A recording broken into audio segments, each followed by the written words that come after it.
Assalamualaikum warahmatullahi wabarakatuh. Para klikers di rumah, bertemu lagi bersama saya, Meki Polanda, dalam acara Dialog Virtual. Para pemirsa di rumah dan para klikers di rumah, pada malam hari ini, kita ketahui bersama bahwa situasi saat ini mengenai penanganan pandemi COVID-19 memasuki tahapan yang baru. Setelah sebelumnya pemerintah menerapkan kebijakan social distancing, kemudian dilanjutkan dengan PSBB, dan pada saat ini pemerintah juga berusaha memasuki babak yang baru, yaitu new normal. Meskipun secara resmi sampai saat ini memang belum ada penetapan pelaksanaannya, namun secara bertahap pelaksanaan dan penerapannya sudah mulai dilakukan.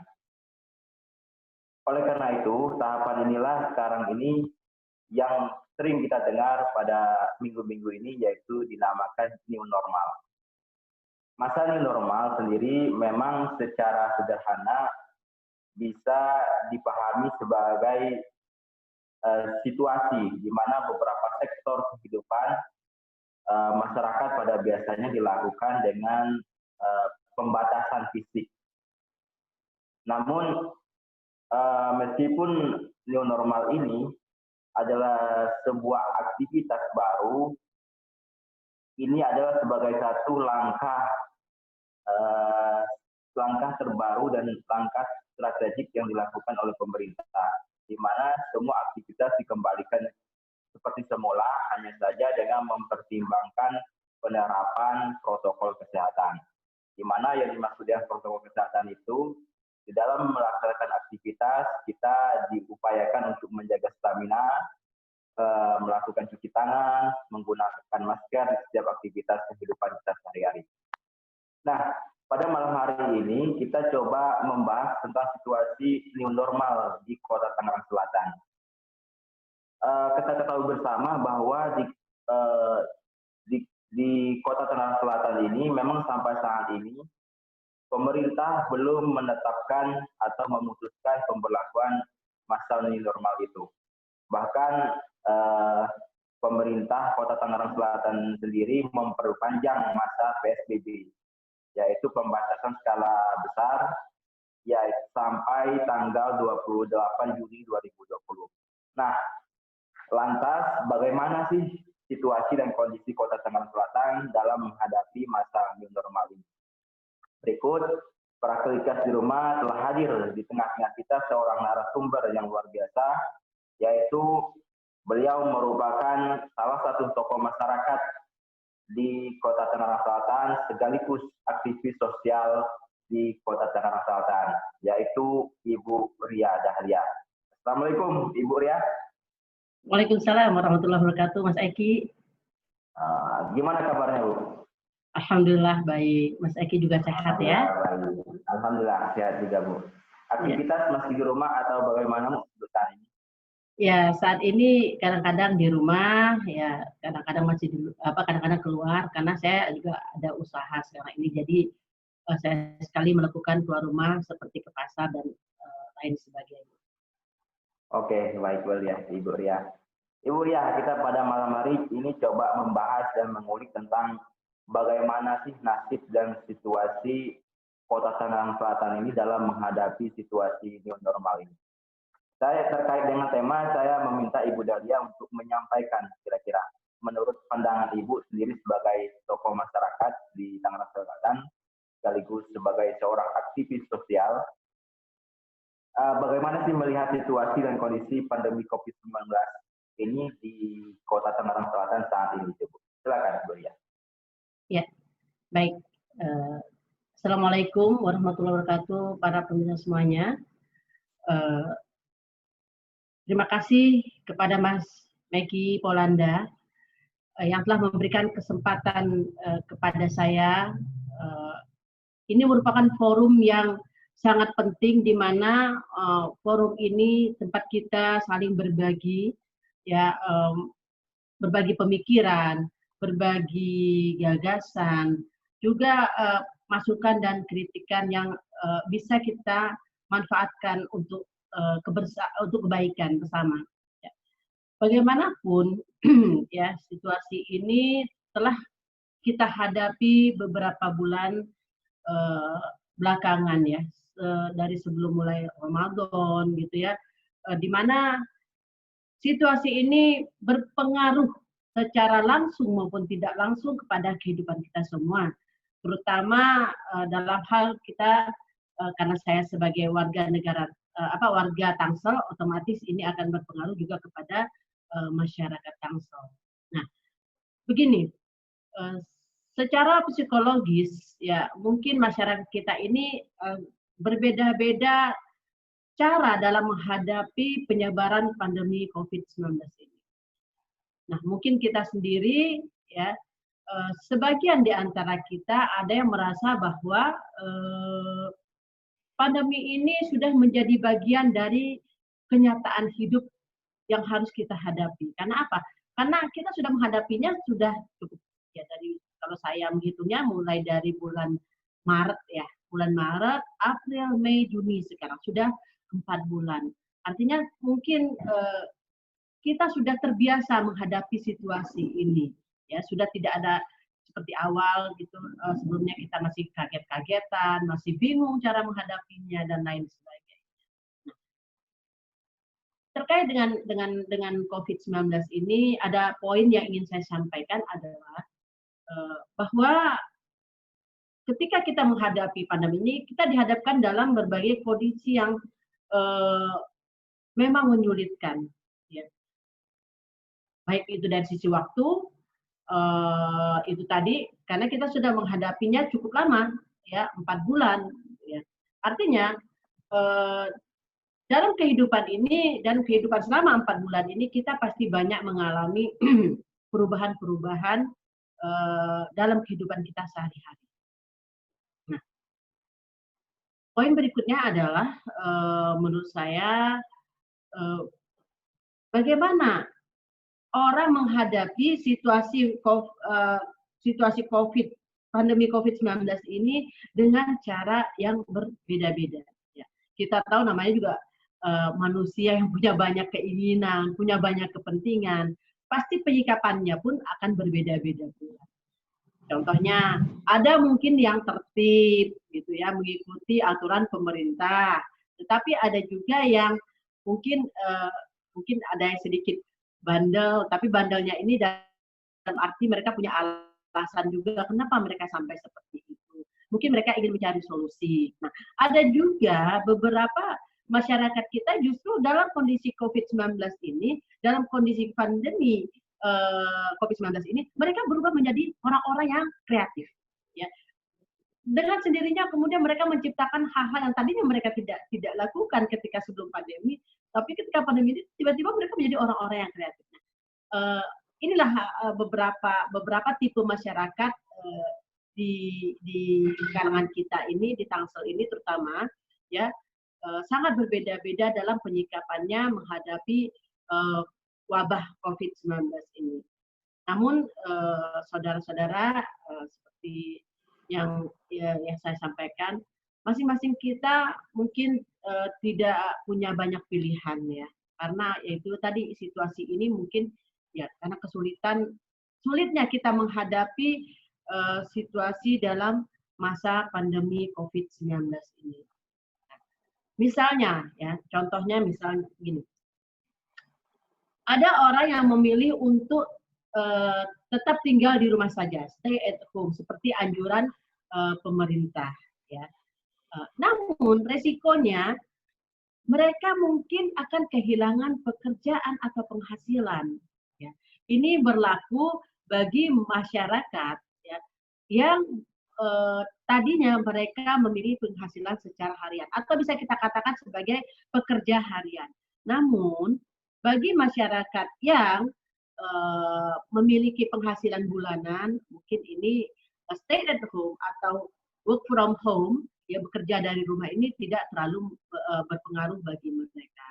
Nah, dalam hal ini ya itu tadi ya, ketika sebagian masyarakat ini memilih untuk tetap tinggal di rumah ya, dengan risiko mereka tidak punya penghasilan ya atau kehilangan pekerjaan. Nah, mereka juga kemudian disodorkan atau dihadapkan dengan satu pilihan yang lain. Ya. Kenapa? Mereka butuh makan, mereka tetap butuh pekerjaan, mereka tetap butuh penghasilan. Ya. Nah, ketika mereka kemudian memilih untuk keluar rumah, risikonya ada lagi, yaitu kemungkinan akan tertular oleh COVID-19 ini. Jadi ini menjadi seperti buah simalakama menurut saya. Namun kita tidak boleh kemudian menjadikan COVID-19 ini sebagai suatu alasan kita sudah untuk tidak melakukan atau untuk tidak berkreativitas, untuk tidak berkreasi. Kita hanya berdiam diri di rumah. Jangan sampai seperti itu menurut saya ya, saran dari saya. Nah, kemudian kalau di Kota Tangerang ini ya, kita tidak bisa melihat masalah ini dalam kondisi atau kita hanya berbicara masalah hitam dan putih ya, karena banyak sekali hal-hal yang harus kita yang kita temui, yang harus kita lakukan. Jadi ada proses mekanisme yang harus kita jalankan dalam menghadapi wabah COVID-19 ini. Nah, saya kira masyarakat Tangsel juga memiliki kompleksitas, baik itu dari sisi kebutuhan, ya, kondisi perekonomian dan kondisi-kondisi yang lainnya juga. Nah, secara umum saya mengamati ya selama 4 bulan dalam penyebaran wabah COVID-19 ini, baik langsung maupun tak langsung dari berbagai media yang saya baca, ya, yang saya dapatkan, sepanjang pemerintah Kota Tangerang Selatan ini menerapkan aturan PSBB, ya, pembatasan berskala besar ini, ya. Nah, sekitar 2 bulan belakangan, nah, situasi ini saya kira cukup mempengaruhi dan memberikan harapan kepada kita semua. Ya. Setidaknya dengan adanya aturan PSBB ini, penyebaran wabah COVID-19 ini bisa kita redam, walaupun belum 100%. Namun kita sudah bisa sekarang ini melakukan berbagai aktivitas setelah PSBB ini diberlakukan oleh pemerintah 2 bulan, dan sekarang kita mulai memasuki tahap yang menuju ke tahap yang lebih normal lah, istilahnya seperti itu. Nah, karenanya sampai saat ini pencegahan wabah COVID-19 ini harus tetap kita lakukan, ya, harus tetap kita perhatikan, dan sebagai warga masyarakat juga kita harus tetap waspada. Itu. Oke. Artinya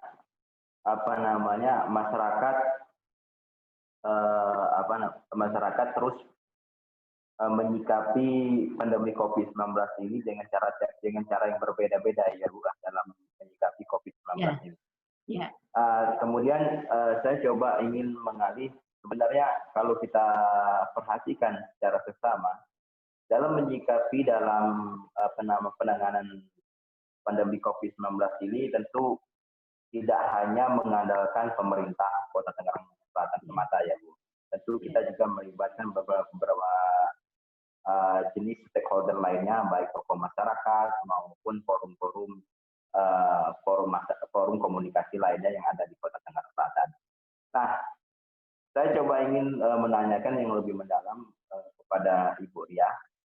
Menurut Ibu sendiri secara umum, bagaimana sih melihat keterlibatan tokoh atau warga Tangerang Selatan ini dalam partisipasi menangani penyebaran COVID-19 ini? Dari Ibu bagaimana?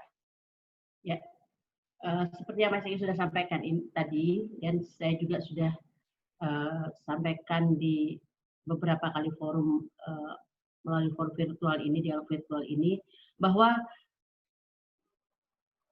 penyebaran wabah COVID-19 ini adalah tanggung jawab kita bersama. Tidak bisa kita tumpukan kepada hanya satu pihak saja, misalnya kepada pemerintah saja, atau kepada masyarakat saja, atau hanya kepada tokoh masyarakat saja.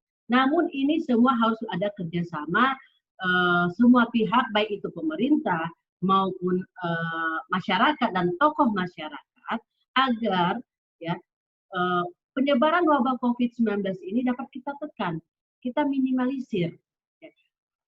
Atau kita maksimalnya itu adalah kita bisa memberantas ya penyebaran wabah COVID-19 ini sehingga kita bisa kembali hidup normal seperti sebelum wabah ini ada.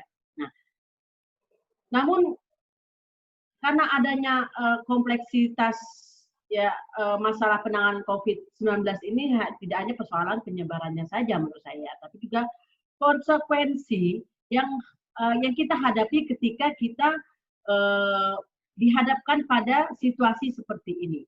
Yang paling menonjol itu tadi menurut saya adalah masalah perekonomian.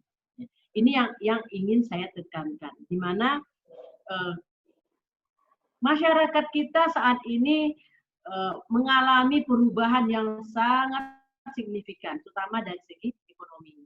Beberapa hal, contohnya adalah misalnya yaitu tadi ada para pekerja harian yang kemudian mereka tidak bisa lagi bekerja secara normal karena dihantui mungkin berbagai macam perasaan-perasaan, nanti kalau saya keluar rumah saya akan tertular. Tetapi kalau saya tidak keluar rumah, saya tidak bisa mendapatkan penghasilan. Nah, hal-hal seperti inilah sebenarnya yang menjadi fokus kita semua ya baik itu dari pemerintah, tokoh masyarakat maupun masyarakat yang terlibat di dalamnya.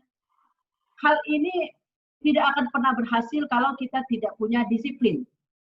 Tidak punya sikap disiplin untuk menjalankan semua aturan yang sudah ditetapkan oleh pemerintah.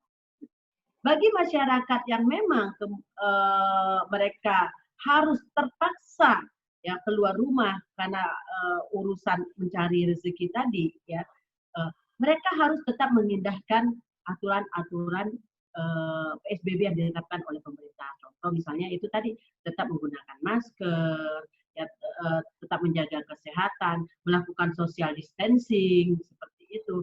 Nah, jadi jangan bablas juga gitu. Ketika keluar rumah mereka ya mau seenaknya saya itu tidak bisa juga kita lakukan. Jadi memang semua tokoh harus memberikan himbauan kepada masyarakat, ya pemerintah juga terus menerus, jangan pernah bosan, jangan pernah berhenti untuk melakukan sosialisasi kepada masyarakat mengenai penyebaran COVID-19 ini dan bagaimana cara mengatasinya dan penanganannya. Jadi harus ada itu tadi kerjasama yang baik antara ketiga unsur masyarakat ini. Oke. Artinya harus ada yang lebih konkret lah Bu ya, pemerintah ini yang harus lebih aktif dalam memfasilitasi partisipasi masyarakat dalam menangani pandemi COVID-19 ini. Ya. Saya kira itu poin yang saya dapat. Dan diharapkan warga Tangsel, pemerintah Tangsel ya menjadi pelopor dalam penanganan COVID-19 ini agar ini menjadi satu contoh bagi daerah lain bagaimana kita bisa mengatasi COVID-19 ini dengan cara yang bijak, dengan cara yang bisa memberikan kenyamanan juga kepada masyarakat Tangsel. Artinya ada butuh sebuah sinergi Bu ya, sinergi antara pemerintah dan masyarakat. Betul. Oh, kalau saya ingin melanjutkan pertanyaan kembali kepada topik tadi, kita membicarakan tentang masa new normal itu sendiri Bu. Yeah. Karena bahwa pengantar tadi telah saya sampaikan saat ini pemerintah mulai dari pusat maupun ke pemerintahan daerah itu mulai memperlakukan yang dinamakan dengan new normal, walaupun secara resmi belum ditentukan secara resmi, tetapi secara penerapannya juga mulai dilaksanakan. Nah, masalah new normal itu memang adalah sebuah tahapan yang harus dilakukan sebagai salah satu upaya untuk menormalkan kehidupan masyarakat, tetapi juga memperhatikan protokol-protokol kesehatan. Nah, menurut Ibu bagaimana pandangan Ibu sebagai seorang aktivis sosial itu melihat new normal ini?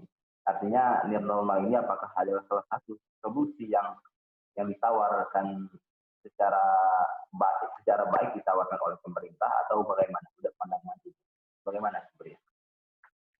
Ya, di satu sisi tentu saja ini menjadi bagian yang harus kita hadapi. Mau tidak mau, suka atau tidak suka, kita harus berhadapan dengan situasi ini. Namun seperti yang sudah saya sampaikan tadi, jangan sampai situasi ini juga, wabah COVID-19 ini menjadi alasan kita untuk tidak melakukan apapun. Untuk kita hanya berdiam diri di rumah, hanya menunggu dan menunggu saja sampai keadaan ini normal. Tidak seperti itu juga. Nah, lebih dari itu, ketika kita menghadapi wabah COVID ini, kita pasti dihadapkan dengan berbagai persoalan, ya, baik itu persoalan ekonomi, kesehatan, sosial budaya, dan lain sebagainya. Sisi lain yang harus terus kita dorong adalah kesadaran masyarakat, ya, dalam menghadapi situasi ini. Bagaimana mereka bisa bertahan, bagaimana mereka bisa eksis, bagaimana mereka bisa survive dalam kondisi wabah COVID-19 ini. Ya. Nah, disinilah kita memerlukan sebuah terobosan menurut saya. Kita memerlukan kreativitas, kita memerlukan pemikiran yang lebih luas lagi agar kita bisa kita bisa bertahan dalam kondisi yang sesulit apapun ketika hal ini menimpa kita. Oleh karenanya ini tidak bisa dilakukan sendiri. Kembali lagi ke pertanyaan Mas Iki yang nomor 2, kita tidak bisa melakukan ini sendiri, ya. Kalau kita hanya sendiri, barangkali, ya, apakah kita mampu menghadapi situasi yang tidak nyaman, ya, yang sulit seperti ini. Nah, ini kita harus bergandengan tangan, kita harus bergotong royong, kita harus mengajak elemen-elemen masyarakat yang lain untuk sama-sama, ya, bekerja sama menghadapi segala resiko, konsekuensi dari wabah COVID-19 ini. Nah, poin yang penting lagi yang ingin saya sampaikan, itu masalah new normal ini, ya, istilahnya, ya, ini menjadi bagian penting bagi kita, ya, ketika kita diberikan, kemudian dihadapkan dengan suatu situasi yang tadinya ketika kita wabah COVID-19 kita diberlakukan PSBB. Nah, new normal ini kan artinya perlahan tapi pasti kita menuju kehidupan yang normal, ya. Kembali lagi kehidupan yang normal seperti sedia kala. Nah, bukan berarti ketika ini new normal ini sudah diterapkan oleh pemerintah, diberikan oleh pemerintah, itu tadi kita bablas, kita lupa lagi menjaga diri kita lupa lagi untuk berlaku waspada terhadap hal-hal yang kemungkinan mungkin kita tidak pernah menduganya lagi. Nah, kita jangan sampai, menurut saya, jangan sampai kita euforia sesaat, ya. Saya melihat sekarang ini masyarakat, terutama di Tangsel, ya, cukup tertib ketika menjalankan PSBB. Ya, saya pernah ke sebuah mall beberapa waktu yang lalu, ya, di mana saya tahu mall ini sebetulnya sangat ramai ketika sebelum COVID-19. Nah, ketika saya ke sana, saya cuma bertemu dengan 1-2 orang, ya. Artinya mall ini tidak lagi menjadi daya tarik masyarakat mereka untuk menuju ke sana, berbelanja ke sana, shopping ke sana. Dan ini banyak dikeluhkan oleh pemilik pedagang-pedagang di sana. Mereka mengeluhkan bahwa penurunan pendapatan mereka menurun. Jangan sampai nantinya ketika new normal ini sudah diberlakukan, kita lupa diri, ya, kita lupa diri dan kita mengabaikan yang tadinya kita sudah terbiasa memakai masker, kemudian kita tidak lagi menggunakannya karena sudah menuju new normal tadi. Kita tidak lagi mau menggunakan sanitizer gitu kan, dan kita tidak mau lagi melakukan social distancing. Padahal new normal ini adalah situasi di mana kita perlahan, ya pelan tapi pasti kita menuju ke keadaan yang normal seperti sedia kala, kembali kepada keadaan yang lebih baik lagi. Saya tadi pagi saya ke pasar. Saya ke pasar modern BSD, dan saya lupa pakai masker. Bukan sengaja tidak bawa. Saya lupa. Saya sampai di jalan, saya nyupi, saya lupa. Kemudian karena tadinya kita sudah terbiasa menggunakan masker, akhirnya saya kaget juga. Oh, saya kok nggak menggunakan masker. Nah, saya kemudian alhamdulillah ternyata di mobil itu kita selalu menyiapkan masker. Nah, di sini maksud saya adalah sebetulnya situasi COVID-19 ini, pandemi COVID-19 ini telah mengajarkan kita untuk bersikap, untuk berlaku waspada terhadap diri kita sendiri. Contohnya tadi seperti saya bilang, saya menjadi tidak nyaman ketika saya tidak menggunakan masker. Saya tidak nyaman ketika tidak mencuci tangan setelah pulang dari pasar, atau saya tidak nyaman ketika tidak berganti pakaian. Nah, saya mengajak ya kepada kita semua itu tadi untuk terus menerapkan hal-hal yang sudah kita lakukan di masa-masa pandemi COVID-19 kemarin. Ya, jangan sampai ya, kita lupa, ya kita kemudian lalai menganggap ini sudah kembali keadaannya sudah kembali normal. Ya. Kita kemudian mengabaikan tadi hal-hal yang sudah terbiasa kita lakukan. Insya Allah, saya yakin sekali apabila kita disiplin, ya menjaga diri kita, ya menjaga keluarga kita, menjaga lingkungan kita, insya Allah kita tidak akan lama keluar dari masa COVID-19. Hal ini pun sebetulnya sudah cukup berhasil ya, masyarakat Tangsel mengikuti aturan pemerintah yaitu PSBB-nya, dan dari informasi yang saya dapatkan baik itu di media dan lain sebagainya itu bahwa cukup penyebaran wabah COVID-19 ini di Tangsel ini sudah cukup bisa ditekan, dan tingkat kesembuhan juga pasien juga dari wabah COVID-19 ini juga sudah cukup tinggi, dan itu tadi perlahan tapi pasti kita akan menuju kehidupan yang lebih baik lagi, insya Allah. Oke, terima kasih Ibu Riah atas penjelasannya luar biasa terkait bagaimana sih Kota Tangerang Selatan itu dalam menyambut era new normal itu sendiri ya. Jadi dari paparan Ibu Riah tadi dapat saya kutip bahwa pesannya kita jangan abai lah, artinya jangan abai dan jangan acuh tak acuh dengan terutama khususnya di ruang publik ya Bu ya. Ruang publik artinya kita harus memperhatikan, kita memulailah dari diri sendiri untuk menjaga kesehatan. Jangan sampai kita juga karena diberi kelonggaran dalam itu maksud saya kelonggaran dalam berkehidupan bermasyarakat, juga kita lupa untuk menjaga batas-batasan protokol kesehatan itu. Kira-kira begitu Bu ya poinnya. Jadi harus sadar, harus sabar kita menghadapi situasi ini. Insya Allah kalau kita sabar, kemudian kita terus meningkatkan kesadaran kita, insya Allah kita akan segera badai ini akan segera berlalu, insya Allah.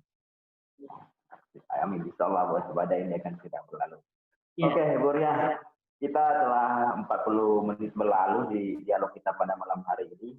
Banyak sekali pesan-pesan, terutama kepada para klikers di rumah, bisa mengutip atau memetik atas pesan-pesan yang disampaikan oleh Ibu Riah Dahlia pada dialog kita malam hari ini.